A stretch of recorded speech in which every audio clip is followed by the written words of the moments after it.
नमस्कार। मैं कल्पना हूँ, चंद्रकिरण जी की दूसरी संतान और 3 बेटियों में मझली बेटी। जो बातें, जो स्मृतियाँ मैं आपसे साझा करने जा रही हूँ, वे केवल मेरी माँ के बारे में नहीं है।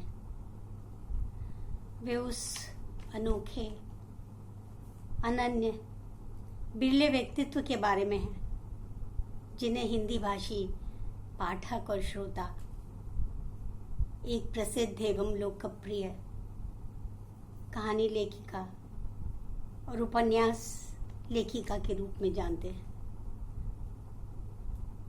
मैंने चेष्टा की है कि अपने को माँ से अलग करके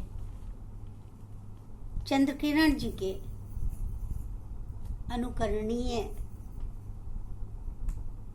अविस्मरणीय, अद्वितीय व्यक्तित्व की एक झलक आपको दे सकूं।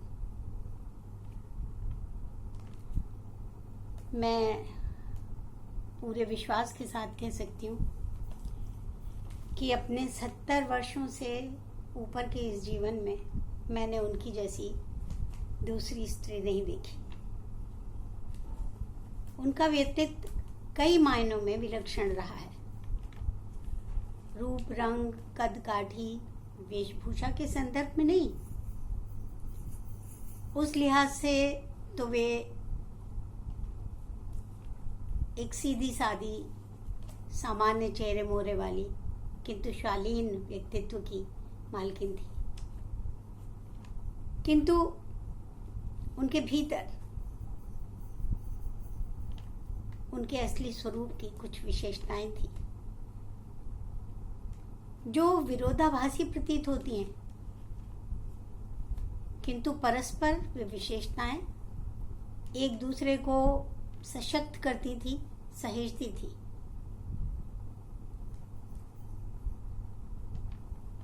वे जितनी सौम्य थी उतनी ही प्रखर थी, जितनी लचीली थी उतनी ही दृढ़ थी।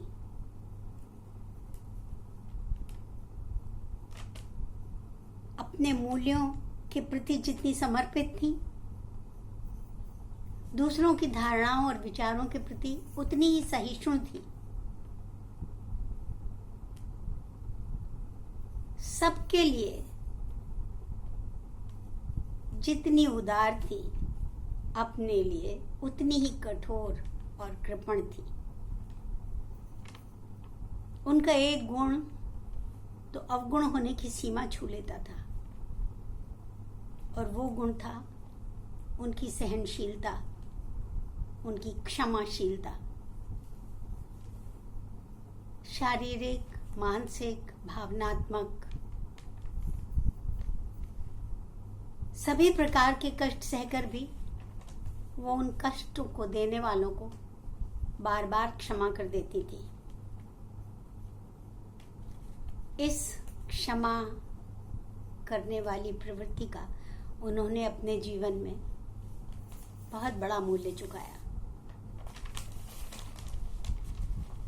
उनके संस्कारों और स्वाध्याय ने उनके हृदय को एक असीम विशाल आयाम दिया था।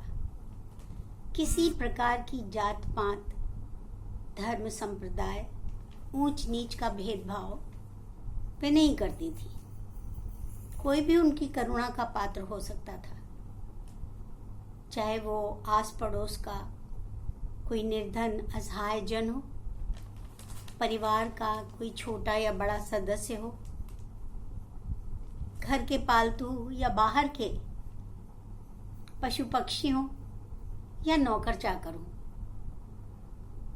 जितनी निष्ठा से वो अपने वृद्ध, बीमार ससुर जी की सेवा शुश्रूषा करती थी, उतने ही मनोयोग से बुखार में तपते हुए अपने नौकर के वमन को साफ कर देती थी। गली के किसी घायल कुत्ते के घाव की मरहम पट्टी करने में उन्हें तनिक भी संकोच नहीं होता था। कोई हिचक नहीं होती थी, कोई घिन नहीं लगती थी। मैंने कभी उन्हें किसी का तिरस्कार करते या किसी के आत्मसम्मान को ठेस पहुंचाते हुए देखा हो, ऐसा याद नहीं पड़ता। भले ही उस व्यक्ति ने कितनी ही बड़ी भूल की हो, कैसा ही अनर्थ किया हो, वे सब धर्मों के प्रति सच्चा समभाव रखती थी। आर्य समाजी और सनातनी मूल्यों का एक अनोखा समन्वय था उनकी हिंदू अस्मिता में। सांस्कृतिक धार्मिक परंपराओं का आदर करती थी, परंतु सदा एक व्यापक, अग्रगामी और विस्तृत दृष्टिकोण के साथ। अब कुछ अपनी माँ के बारे में। मुझे उनसे सदा एक शिकायत रही कि उन्होंने अपने साथ अनेक घनघोर अन्याय किए। घर परिवार, पति और बच्चे, नाते रिश्तेदार, मित्र परिचित, ये सब उनके कार्यकलापों, उनके कर्तव्यों की सीमा में, उसकी सूची में सबसे ऊपर होते थे और स्वयं वे सबसे नीचे की पायदान पर। आप बताइए, अपनी इतनी अवहेलना करना क्या कोई अच्छी बात है? उनका ज्ञान कोश विशद था। हिंदी, उर्दू, बंगला साहित्य, काव्य, भारतीय इतिहास, छंद शास्त्र, मुहावरे और कहावतें और भी ना जाने क्या क्या उनकी उंगलियों के पोरों पे रहते थे।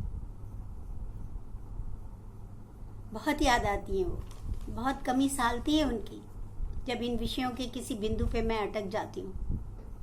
उस समय गूगल तो होता नहीं था, हमारी माँ ही हमारा गूगल थी।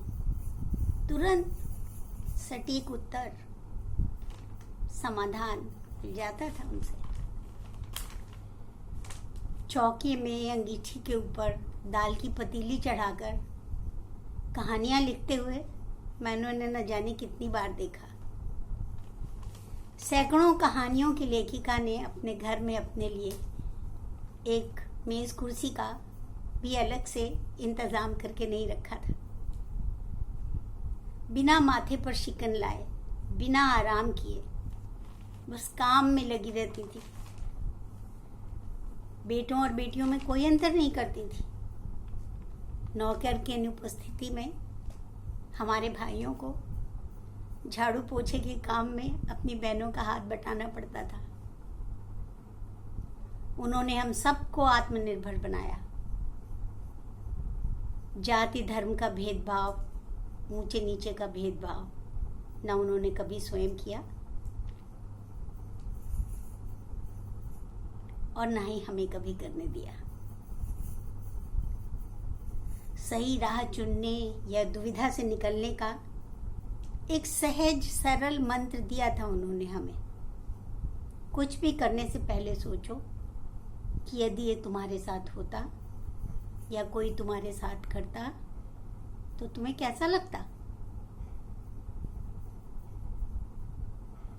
कहने को तो अनगिनत स्मृतियां हैं, न जाने कितनी बातें हैं। हरि की तरह माँ अनंत, माँ कथा अनंता। मेरे जीवन में जो कुछ भी शुभ है, मुझ में जो कुछ भी किंचित मात्र भी अच्छा है या सराहनीय है, वे सब उनकी देन है।